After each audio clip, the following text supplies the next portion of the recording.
नमस्कार, जय जोहार। IND24 के बिग टॉक शो में इस बार हम बहुत ही ख़ास और बहुत ही युवा और एनर्जेटिक मेहमान से आपको मिलाने जा रहे हैं।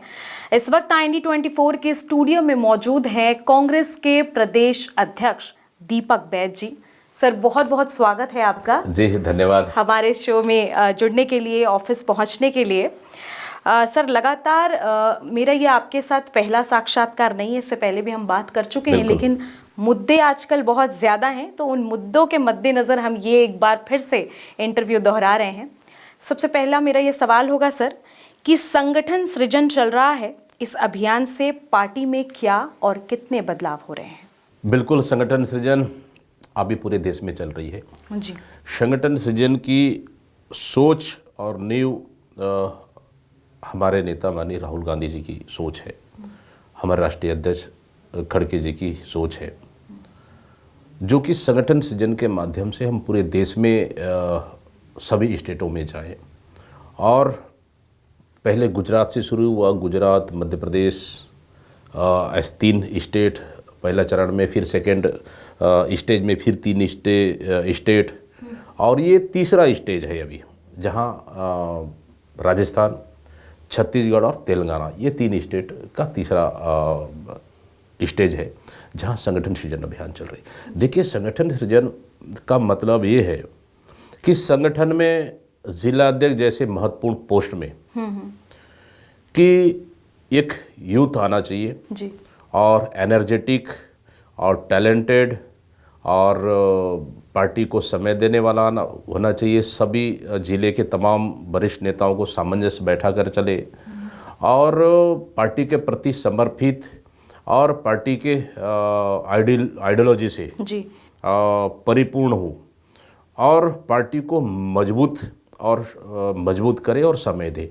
इन मापदंडों पे जो खरे उतरेगा जी, और जिसका कोई पहुंच पकड़ भी नहीं होगा, लेकिन वो टैलेंटेड है, जिला अध्यक्ष बनने में काबिल है, तो वो बूथ अध्यक्ष का पसंद का होगा, ब्लॉक और बूथ लेवल के कार्यकर्ताओं का पसंद का होगा, ब्लॉक कांग्रेस अध्यक्ष का पसंद का होगा, उन ब्लॉक कांग्रेस के कार्यकर्ताओं का पसंद का होगा, जिला कांग्रेस के तमाम सीनियर नेता और अन्य नेताओं के, मतलब कार्यकर्ताओं के पसंद से वो जिला अध्यक्ष बनेगा।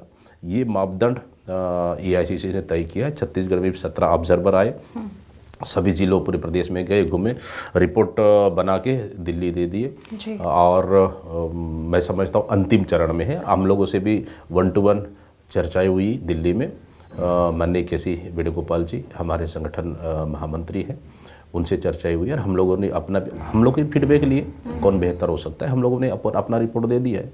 मैं समझता हूँ कि बहुत जल्द ही आएगा और संगठन सृजन का अंतिम चरण लगभग हो चुकी है और लिस्ट कभी भी आ सकती है। लिस्ट आएगा, हमें भी इंतजार है।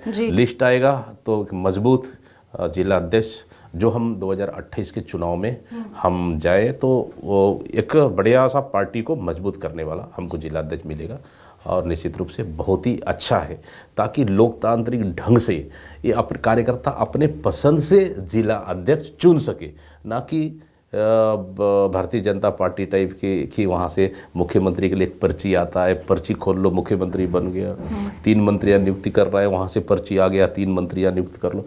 वो सिस्टम हमारे यहाँ नहीं है जी, वो भारतीय जनता पार्टी में हमारे यहाँ नहीं है। तो ये सिस्टम बेहतर है, मैं समझता हूँ।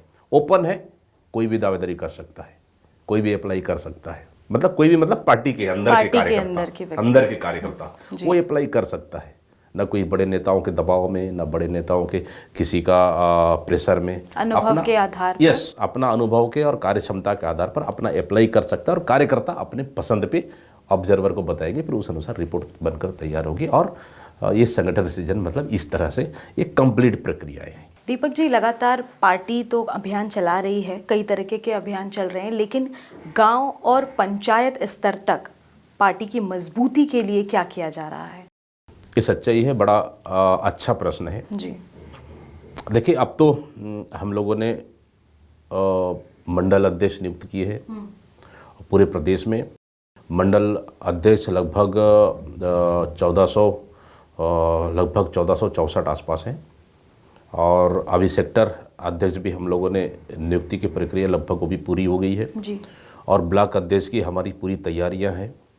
जैसे जिला अध्यक्ष की लिस्ट आएगी फिर हम ब्लॉक अध्यक्ष की नियुक्तियां हम करेंगे। उसके बाद हमारा बच जाएगा पूरे प्रदेश में 24,000 से अधिक बूथ अध्यक्षों की हमको नए सिरे से नियुक्तियां करना है। तो इस तरह से बूथ अध्यक्ष, फिर सेक्टर अध्यक्ष, मंडल अध्यक्ष, फिर ब्लॉक कांग्रेस, फिर जिला कांग्रेस, फिर थोड़े बहुत आंशिक संशोधन। पीसीसी में कोई पदाधिकारी यहाँ जैसे समय नहीं दे पा रहे, पार्टी कार्यकर्ता है लेकिन समय नहीं दे पा रहे, तो ऐसा कुछ लोगों को अपन वो करके जो काम समय दे सके उनको एंट्री करके पूरी तरह से 2 महीने में पार्टी का स्ट्रक्चर हम खड़े कर देंगे। इस बार की विपक्ष पहले की विपक्ष की बदस्पत बहुत मजबूत है। बिल्कुल। और इस मजबूत भरे विपक्ष पार्टी के आप प्रदेश अध्यक्ष हैं, जनता के मुद्दे उठा पा रहे हैं? देखिए, कमोबेश क्या होता है, अगर आप विपक्ष की राजनीति करते हैं तो आपके पास 5 साल अवसर रहता है। 5 साल में विपक्ष ये देखता है अरे अभी तो बहुत लंबा टाइम है 5 साल, तो थोड़ा सा वेट करना चाहिए, लास्ट 2 साल मूवमेंट चलाएं, लास्ट 2 साल या 3 साल मूवमेंट चलाएं, जहां पार्टी को चुनाव तक आसपास अपन एक तेज मूवमेंट चलाएं, ऐसा एक सोच रहती है। पिछले समय भारतीय जनता पार्टी में देखेंगे आप 4 साल तक उनका कोई मूवमेंट नहीं था जी। 4 साल तक कोई मूवमेंट नहीं था, लेकिन 6 से 8 महीने में 10 महीने मूवमेंट बनाए, आज सरकार में है। लेकिन यहाँ जस्ट उल्टा है। ठीक है, हम विधानसभा हमारे फेवर में नहीं रहा, विधानसभा चुनाव में सरकार नहीं बन पाई, लोकसभा चुनाव हमारे फेवर में नहीं रहा, लेकिन तब भी आज प्रदेश कांग्रेस कमेटी जब से हम सत्ता हमारे हाथ से निकल गई जी, तब से उस दिन से हम सरकार के खिलाफ लड़ाई लड़ रहे हैं, और पूरे 5 साल, अभी 2 साल हो गए, 3 साल और बाकी है। ना कोई वेट, ना कोई इंतजार, ना कोई मुद्दे की तलाश, ना कोई 5 साल अभी बाकी है, नहीं, हमारे लिए तो कल चुनाव है। इस मानसिकता से हम लोग चल रहे हैं, और बेहतर इस 2 साल में हम लोग पार्टी भी खड़े किए और सरकार को भी विभिन्न मुद्दों को लेकर हम लोग में बैकफुट में लाए। देखिए, मुद्दे की बात करें, लॉ एंड ऑर्डर पूरी तरह से खत्म हो चुकी है प्रदेश में, राजधानी तो खत्म है जी। प्रदेश खत्म हो गई लॉ एंड ऑर्डर पे। ठीक, दूसरी चीज़, जंगलें कट रही हैं, खनिज संसाधन बिक रहा है, इसके खिलाफ लड़ाई लड़ रहे हैं। अभी तो तत्कालीन मुद्दे, बिजली बिल तो आपके घर में भी आया होगा, डबल सिटी बिल आया होगा, उसको लेकर लड़ाई लड़ रहे हैं।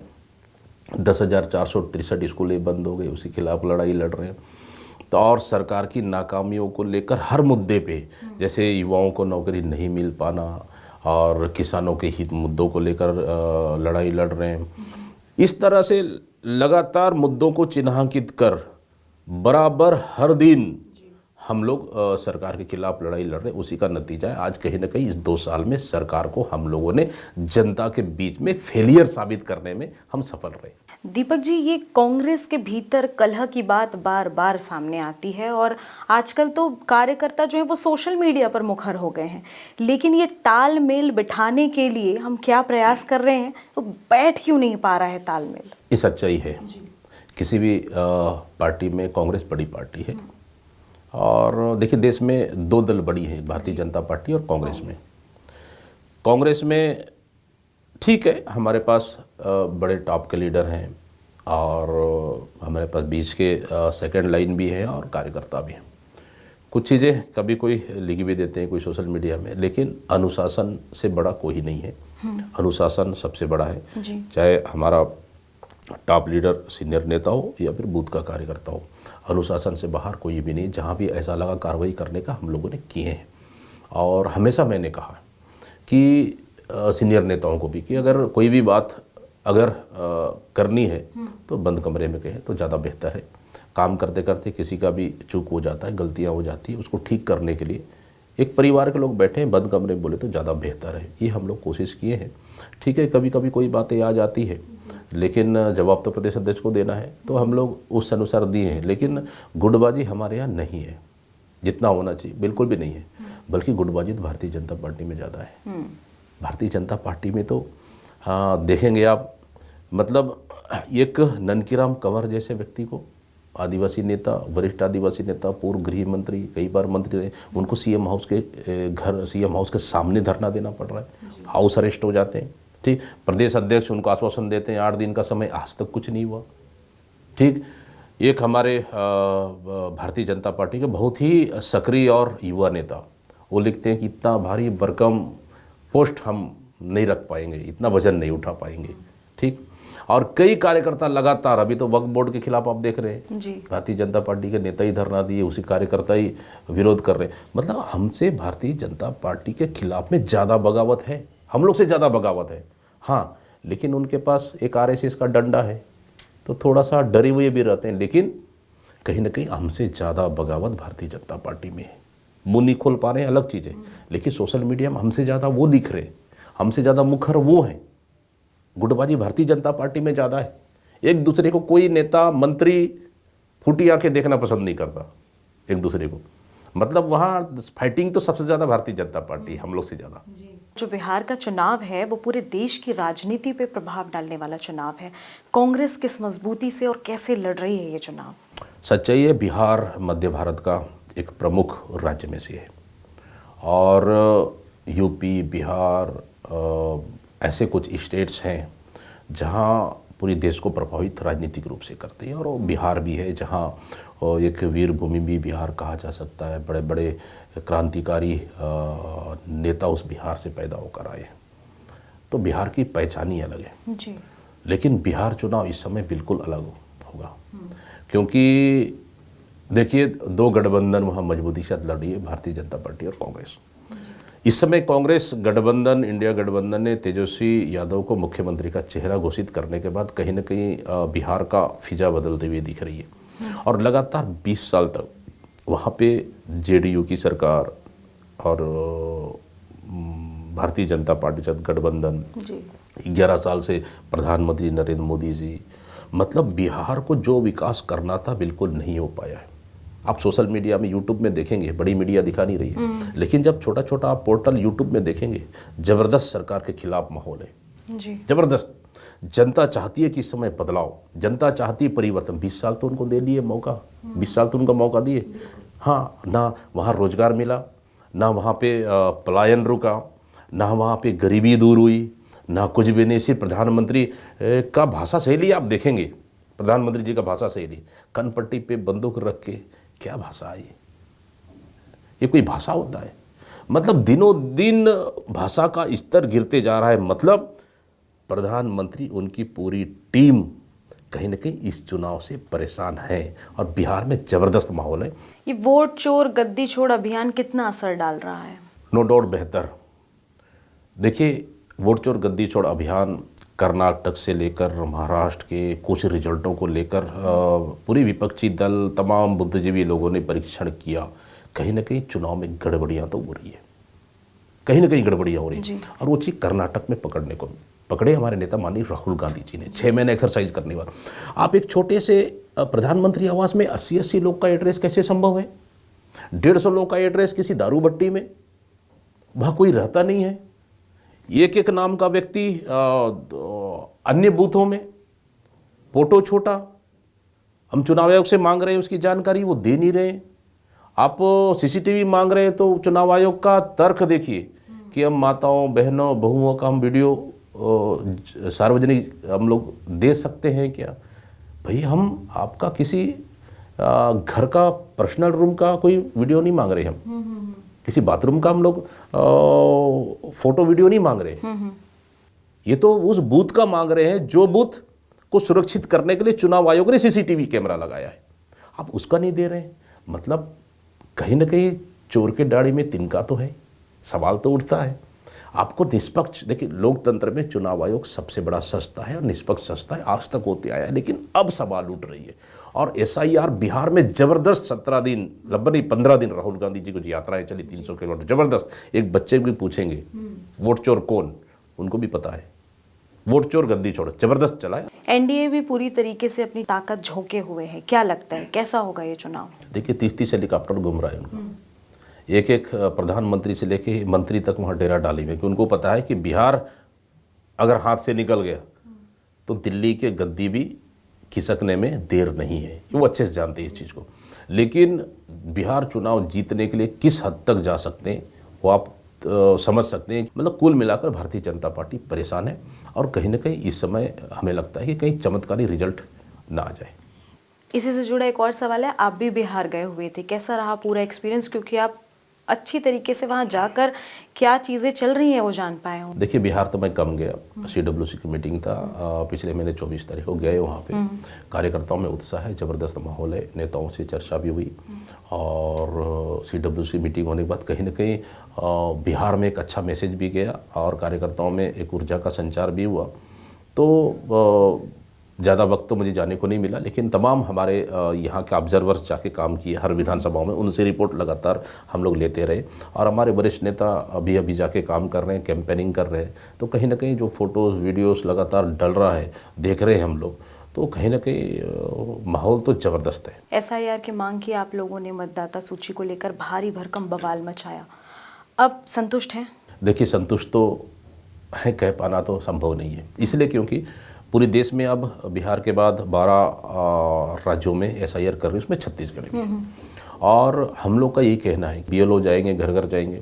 BLO घर घर जा रहे हैं तो उनको प्रमाण पत्र लेना चाहिए कि हम आपके घर में आए, एक सर्टिफाइड उन्होंने करना चाहिए कि आपके घर में ये मतदाता है या नहीं है, यही है, बाहर के कुछ किराए में आए थे क्या, यूपी बिहार और कई अन्य स्टेट के थे क्या, वो किराए में थे और चले गए वापस, उसको परीक्षण करना चाहिए। कहीं किसी मतदाताओं का 2 जगह नाम तो नहीं है 2 विधानसभाओं में, उसको परीक्षण करना चाहिए। साथ ही किसी विशेष राजनीतिक दल के कार्यकर्ताओं या उनके वोटरों को काटने का काम नहीं करना चाहिए, किसी विशेष राजनीतिक दल के सत्ताधारी दल के लोगों को फ़ायदा पहुंचाने का काम नहीं करना चाहिए। तो इस तरह से पारदर्शी, ईमानदारी के साथ हो, हम ये चाहते हैं SIR ईमानदारी के साथ हो, लेकिन किसी विशेष राजनीतिक दल के लोगों को अगर फ़ायदा पहुंचाना चाह रहे हो तो कहीं ना कहीं जी, वो तो हमारा विरोध रहेगा। कांग्रेस का क्या स्टैंड है SIR पर? देखिए, SIR को लेकर हम लोग बहुत जल्दी ही टीम चर्चा हुई है हमारे नेता प्रतिपक्ष से और सीनियर नेताओं से चर्चा करेंगे। बहुत जल्द हम प्रदेश में टीम बना रहे हैं और जिलों में टीम बना रहे हैं जो SIR को लेकर लगातार वो मॉनिटरिंग करेंगे ताकि कहीं गड़बड़ियाँ ना हो। पारदर्शी तौर पर जो SIR का उद्देश्य है वो होना चाहिए। धान खरीदी की तैयारी कर रहे हैं किसान, धान खरीदी की तैयारी की ओर अग्रसर हैं। कांग्रेस इस समय किसानों के मुद्दे को कैसे देखती है? देखिए, कांग्रेस हमेशा किसानों के साथ लड़ी है। छत्तीसगढ़ में तो किसानों को मजबूत करने का काम जब से छत्तीस बढ़ा है कांग्रेस पार्टी ने किया है। इसी का नतीजा है, पिछले समय जब सरकार आई 2018 में 2 घंटे के अंदर शपथ ग्रहण करते साथ ही मुख्यमंत्री और हमारे मंत्री मंडल 2 घंटे के अंदर कर्जा माफ़ी कर दिए, 2500 रुपये समर्थन मूल्य खरीदे पहला साल। फिर उसके बाद केंद्र सरकार ने अड़ंगा डाले कि 2500 समर्थन मूल्य नहीं खरीद सकते। फिर उसको हम लोग 400 रुपये, फिर अतिरिक्त 4 से 500 रुपये राजीव गांधी न्याय योजना के माध्यम से दिए और अब ये सरकार आई वादा करके 3100 रुपये देंगे। पिछले समय जो धान प्रति एकड़ में 21 कुंटल खरीदना था, ये लोग कितना खरीद रहे थे पता है? ये 10 कुंटल, 11 कुंटल, 12 कुंटल से ज़्यादा नहीं खरीद रहे। लेकिन कांग्रेस पार्टी ने किसानों के लिए लड़ाई लड़ी और सभी धान खरीदी केंद्रों में सभी नेताओं चले गए, सब नेता चले गए, एक्स CM, प्रदेश अध्यक्ष, नेता प्रतिपक्ष, TS बाबा, तमाम MLA, एक्स MLA सब गए। कहीं ना कहीं प्रेशर में आए, फिर 20 साढ़े 20 कुंटल खरीदना शुरू किए। लेकिन आज भी हमारी मांग है कि 3100 क्यों? केंद्र सरकार ने तो 186 रुपये और बढ़ाया है, 3286 रुपये किसानों को देना चाहिए। केंद्र सरकार की पैसा भी हेड करके देना चाहिए 3286 रुपये प्रति एकड़, प्रति कुंटल। नंबर 1। नंबर 2, 1 नवंबर से हम धान खरीदी की मांग लगातार कर रहे हैं। किसानों का फसल कट चुका है, बेमौसम बारिश से पूरी फसलें बर्बाद हो चुकी है और फसल जो कहीं कटाई भी हुआ है वो पानी में डूब चुका है। उनको मुआवजा देना चाहिए, हम लगातार मांग कर रहे हैं। वो धान बिक गया है, सोसाइटी खरीदेगी नहीं उनको। तो 15 नवंबर सरकार अड़ी हुई है कि 15 नवंबर से धान खरीदी करेंगे ताकि 15 दिन नुकसान हो किसानों का। इसी से जुड़ा मेरा एक सवाल है कि कांग्रेस के कार्यकाल में भी 15 नवंबर से धान की खरीदी होती थी, तो फिर हम 1 नवंबर से ही क्यों जुटे हुए हैं धान की खरीदी करने के लिए? देखिए, ये तो बहाना है, ये तो बहाना है। कहीं ना कहीं सरकार की नीयत साफ नहीं है किसानों के प्रति। पहले तो आप DAP दिए नहीं जब धान बोआई, और DAP दिए नहीं, ठीक। दूसरी चीज़, उसके बाद धान जब बड़ा हो गया यूरिया आपने नहीं दिया। अब समय पे धान खरीदी नहीं कर रहे हैं, अब 3286 रुपये आप नहीं दे रहे हैं। अब तो आप, आज तो मैं पेपर पढ़ रहा था कि अब धान खरीदी केंद्रों में जितने भी वहाँ के कर्मचारियाँ हैं, ऑपरेटर से लेके बहुत से, आप सब हड़ताल में जा रहे हैं। तो खरीदेगा कौन? मतलब पूरी तरह से तो अव्यवस्थित हो ही रहा है ना। पिछले समय का धान पूरा उठा हुआ नहीं है, पूरे पानी में भीग रहा है। सरकार खरीदी 3100 रुपये में, नीलाम कर रही है 1900 रुपये में। आखिर नुकसान तो आम जनता का हो रहा है। मतलब ये बड़े डबल इंजन की दावा करते थे कि दिल्ली में हमारी सरकार बनेगी तो किसानों का फायदा होगा, छत्तीसगढ़ का फायदा हो। क्या फायदा हुआ? भूल गए सर आप, ट्रिपल इंजन है इस बार। हाँ ट्रिपल इंजन है, ठीक है, ट्रिपल इंजन है। आप सेंट्रल पूल में तो पूरे चावल भी नहीं खरीद पा रहे हैं, फिर आप जाके रो भी नहीं सकते। नक्सलवाद सिमट रहा है, क्या कहेंगे इस पर आप? देखिए, शांति आए हम भी चाहते हैं और शांति आना चाहिए, क्योंकि बस्तर का विकास हो, बिजली, सड़क, पानी, पीडीएस, स्वास्थ्य, ये सब बस्तर के आम जनता, वहाँ के आदिवासियों को मिलना चाहिए, हम भी चाहते हैं। और इसकी बहाली शुरुआत पिछले 5 साल कांग्रेस की सरकार में की। वो इसलिए कि जहाँ जहाँ ज़्यादा नक्सल प्रभावित क्षेत्र है वहाँ कैंप स्थापित करने का काम कांग्रेस की सरकार में हुआ। और बिजली, पानी, सड़क, स्वास्थ्य, जहाँ ये लोग 3000 स्कूल बंद किए थे, लगभग 1000 स्कूल हम लोगों ने शुरू किए। और उसके बाद पीडीएस सिस्टम हम लोगों ने दिए। वहाँ के आदिवासियों के लिए, बस्तर के आदिवासियों के लिए जल जंगल ज़मीन के पट्टा हमारी सरकार में दी। फिर उनके माइनर प्रोडक्ट वनोपज संग्रहण के लिए वैल्यू एडेड कर उसको खरीदने का काम समूह के माध्यम से कांग्रेस की सरकार में की। तो इस तरह से वहाँ के लिए जितना बेहतर होगा हम लोग किए। लेकिन मेन रोड 5 साल में गड्ढा नहीं खुदा, नक्सली नहीं काट पाए। मेन रोड में गाड़ियाँ चेकिंग नहीं कर पाए। मेन रोड से कई किलोमीटर पीछे ढकेलने का काम कांग्रेस की सरकार में। हाँ ठीक है, ये सरकार मतलब आम का पौधा कांग्रेस की सरकार ने लगाया, अब उस फल भारतीय जनता पार्टी खा रही है, ठीक है। लेकिन देखिए, इस नक्सलवाद समाप्ति होना चाहिए, हम भी चाहते हैं, लेकिन इसके आड़ में निर्दोष आदिवासियों को सरकार मारना बंद करे।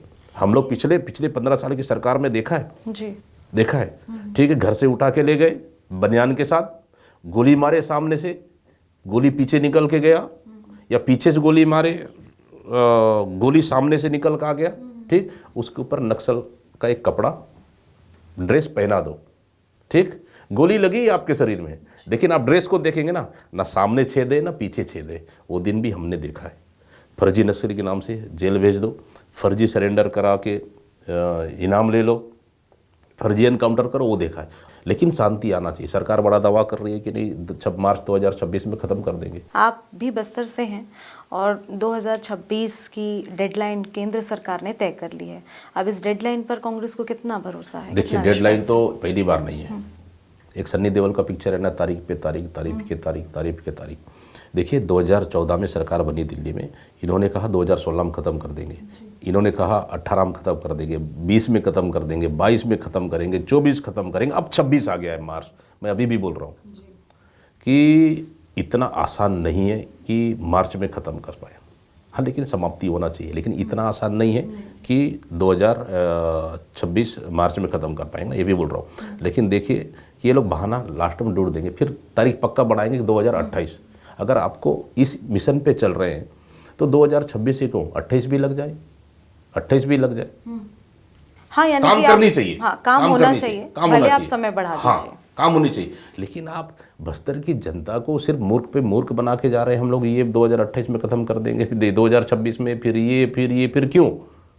लेकिन ठीक है, अच्छी बात है, नक्सलवाद ख़त्म हो जाएगा। लेकिन नक्सलवाद ख़त्म होने के बाद क्या गारंटी है भारतीय जनता पार्टी क्या गारंटी दे पाएगी क्या कि बस्तर के खनिज संसाधनों को निजी उद्योगपतियों को नहीं देंगे? उनके पास गारंटी है, नंबर 1। नंबर 2, सरेंडर पे फिर मैं कह रहा हूँ कि 210 नक्सलियों का सरेंडर होता है। मुख्यमंत्री, दोनों उप मुख्यमंत्री, बाकी मंत्रियाँ जगदलपुर सरेंडर में जाते हैं, 1.5 घंटा एयरपोर्ट में बैठते हैं। वो सरेंडर का इधर कार्यक्रम चल रहा है, चाहते तो सरेंडर में शामिल होने गए थे, फिर क्यों एयरपोर्ट में 1.5 घंटे तक बैठे हो? ताकि वहाँ तो उतर के तो सीधा जा सकते थे, कार्यक्रम में क्यों नहीं गए? सबसे बड़ा सवाल। दाल में कुछ काला तो है, दाल में काला है। जब आप स्थल जगदलपुर में आप 1.5 घंटे वहाँ बैठ के बंद कमरे में बैठे हो, सरेंडर अधिकारियाँ करा रहे, आप चाहते तो सरेंडर करने गए थे, तो सरेंडर के स्थान में क्यों नहीं गए? फॉर्मेलिटी पीसी करके आ गए। गड़बड़ तो है, नंबर 1। नंबर 2, नक्सली सरेंडर पर क्या गोपनीय शांति वार्ता हुई है? सरकार को खुलासा करना चाहिए, नंबर 2, ठीक। नंबर 3, ऑपरेशन लगभग बस्तर में बंद हो चुकी है अभी, ठीक। तो कहीं ना कहीं ऐसा अंदेशा तो नहीं कि भारतीय जनता पार्टी में जीरम 1 हुआ था कि भारतीय जनता पार्टी की सरकार में फिर से जीरम 2 करने का इरादा तो नहीं। ये सबसे बड़ा सवाल है ना, क्योंकि हम लोगों ने खोया है कांग्रेस के तमाम शीर्ष नेताओं को। उसके बाद कांग्रेस पार्टी कैसे उठ के आई वो हम जानते हैं, वो आज भी उस चीज़ को नहीं भुलाया जा सकता। इसलिए जीरम 2 करने का इरादा तो नहीं। कि आप जगदलपुर में रहते हैं सरेंडर का, लेकिन सरेंडर स्थल नहीं जाते हैं, क्यों? एक तरफ महाराष्ट्र के मुख्यमंत्री खड़े होकर सरेंडर कराते हैं, तो फिर हमारा प्रदेश का मुख्यमंत्री खड़े होकर सरेंडर क्यों नहीं करा रहे? क्या गड़बड़ियां है, क्या गड़बड़ियां है? दाल में काला तो है, सरकार नहीं बताना चाह रही है, अलग मैटर है, लेकिन इतना तो समझ में हमको भी आता है। ये सच्चाई प्रदेश की जनता के सामने रखना चाहिए। क्यों खड़े होकर सरेंडर नहीं कराए मुख्यमंत्री और उनकी पूरी सरकार ने, जबकि वहां मौजूद थी जगदलपुर में? ये सबसे बड़ा सवाल है। दीपक जी, आपने एक वीडियो बनाया था अभी खराब सड़कों को लेकर के, बस्तर की, काफी अग्रेसिव नजर आ रहे थे वीडियो में आप। क्या था पूरा वीडियो? कहाँ की सड़कें थी? कितनी दूर तक के सड़कें खराब थी? कुछ जानकारी देंगे उसकी? देखिए, सड़कों की बात करें तो पूरे प्रदेश में सड़कों की हालत बहुत खराब है। देखिए, राजधानी रायपुर, हम 20 सेंटर में बैठे, हम राइट साइड जाएंगे यहाँ से तो फिर आप बस्तर पहुँचेंगे, 300 किलोमीटर 400 किलोमीटर आप जाएंगे इधर तो ऊपर में जाएंगे तो आप सरगुजा पहुँचेंगे, लेफ्ट राइट रायगढ़, और आप इधर मोहला मानपुर तक। बस्तर की सड़कें देखेंगे आप, बस्तर की सड़कें जहाँ केसकाल घाट के ऊपर 5 किलोमीटर, अब केसकाल घाट भी खराब हो रहा है ना, 5 किलोमीटर इतने ज़्यादा खराब हो चुके हैं, वहाँ रोज़ आए दिन जाम लगना, इतने ज़्यादा खराब हो चुकी है सड़कें। पता नहीं सड़क उस गड्ढे में सड़क है या सड़क में गड्ढे या पूरे सड़कों में तालाब बन चुकी है। ये मतलब वो 5 किलोमीटर जो बस्तर का 300 किलोमीटर का जो सफ़र है, वो 5 किलोमीटर जो है ना 295 किलोमीटर को भारी पड़ रहा है। ये इतनी ख़राब सड़कें हैं। कई बार चेतावनी देने के बाद, धरना प्रदर्शन के बाद, सरकार के पास उन खराब सड़कों को बनाने के लिए पैसा तक नहीं है, मरम्मत करने के लिए पैसा तक नहीं है। वो सड़कें बरसात से पहले बनी थी ना, 2 महीने के बाद उखड़ गई। यही हालत मुख्यमंत्री गृह क्षेत्र भी, यही हालत अंबिकापुर में भी है। पूरे प्रदेश की सड़कों का हालत यही है। इसलिए आज हमने प्रदेश कांग्रेस कमेटी ने चिट्ठी जारी की है, तमाम जिलाध्यक्ष को रिपोर्ट ले रहे हैं, जहां खराब सड़कें, जनता के हित में आवाज़ उठाए, लड़े, सरकार मरम्मत करे। अगर पैसा नहीं है, हम जनता से चंदा कर हम मरम्मत कराएंगे। लेकिन उप मुख्यमंत्री अरुण साव जी सड़क के विभाग के मंत्री है, बिहार में जाके बड़ी बड़ी बातें कर रहे हैं, यहाँ सड़क मरम्मत नहीं करा पा रहे। मतलब सरकार के पास पैसा ही नहीं है। इसलिए उस वीडियो को हमने बनाया है, और आने वाला समय में अब सड़क को बचाने के लिए, सड़क की मरम्मत के लिए कांग्रेस अब सड़क की लड़ाई लड़ने को फिर से तैयार है। बिजली के मुद्दे को किस तरीके से भुनाने की तैयारी? देखिए, बिजली तो बहुत बड़ा मुद्दा है, आम जनता के लिए, प्रदेश के लिए, सभी के लिए, आपके लिए, हमारे लिए भी। कांग्रेस की सरकार थी, हम वादा करके आए थे 400 यूनिट तक हम बिजली बिल हाफ देंगे, तो 5 साल तक हम लोगों ने हाफ दी। अगर आपके घर में 1000 बिजली बिल आया तो आपको सिर्फ 500 जमा करना है।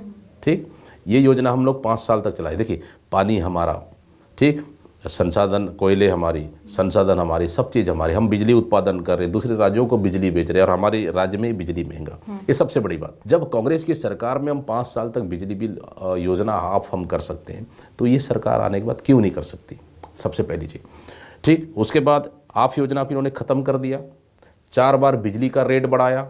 ठीक, अगर आपके घर में अब 500 बिजली बिल आ रहा था तो सीधा सीधा 1500 से 1800 2000 आ रहा है।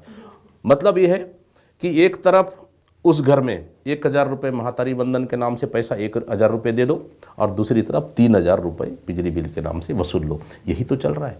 बिजली बिल के लिए कांग्रेस लड़ रही है, आगे भी लड़ेगी, लेकिन कहीं ना कहीं आम जनता बिजली बिल से त्रस्त है और सरकार नहीं समझ पा रही है, और बिजली बिल के नाम से सरकार जनता की गाड़ी कमाई को लूटने का काम कर रही है। हाल ही में छत्तीसगढ़ में जो देश के प्रधानमंत्री नरेंद्र मोदी हैं, उनका आगमन हुआ था, वो यहाँ आए हुए थे, और अपने संबोधन में उन्होंने ये बात कही है कि छत्तीसगढ़ में परिवर्तन भाजपा की दूरदर्शी से ही आया है। क्या कहेंगे इस पे?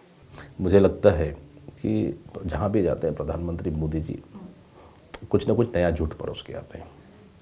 यहाँ आए तो विधानसभा भवन उद्घाटन किए। विधानसभा भवन तो कांग्रेस की सरकार में नींव रखे।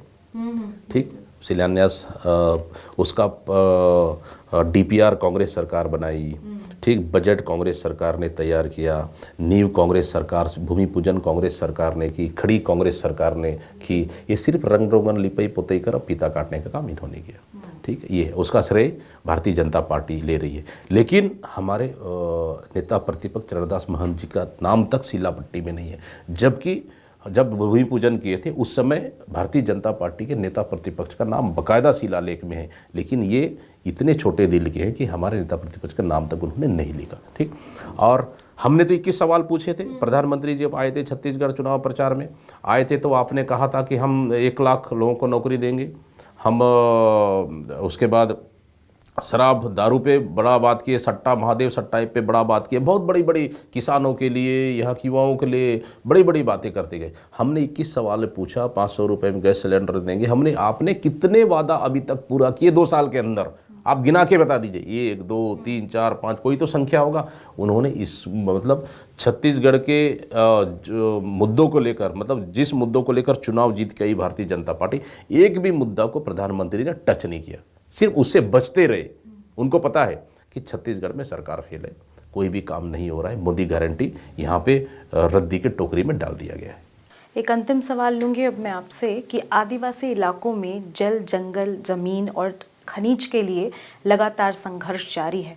कांग्रेस इन इलाकों में किस तरीके से मुद्दे उठा पा रही है? देखिए, जहाँ जहाँ आदिवासी एरिया है वहाँ पे जल, जंगल, जमीन है, खनिज संसाधन है, इसको बचाना हम सबके लिए चुनौती है।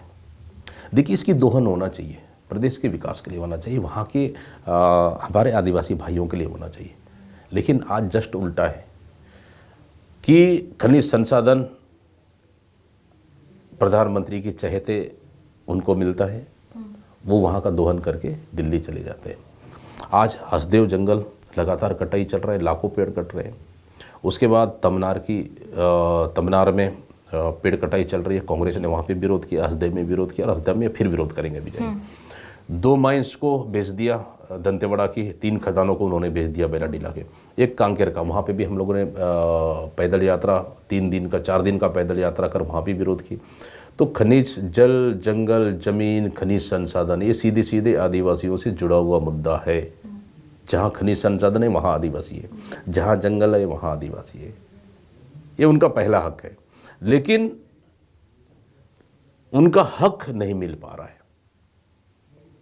डीएमएफ का पैसा उनको मिलना चाहिए, सीएसआर का पैसा उनके लिए काम होना चाहिए, एजुकेशन, हेल्थ, सड़कें, बिजली, पानी, पीडीएस, सब चीज़, लेकिन जितना मिलना चाहिए नहीं मिल पाया। क्योंकि छत्तीसगढ़ में आधे से ज़्यादा समय तो 70% तो सरकार भारतीय जनता पार्टी ने चलाई है जी। 30% हमको मौका मिला चलाने का, और 28 तक चलाएगी अभी भी।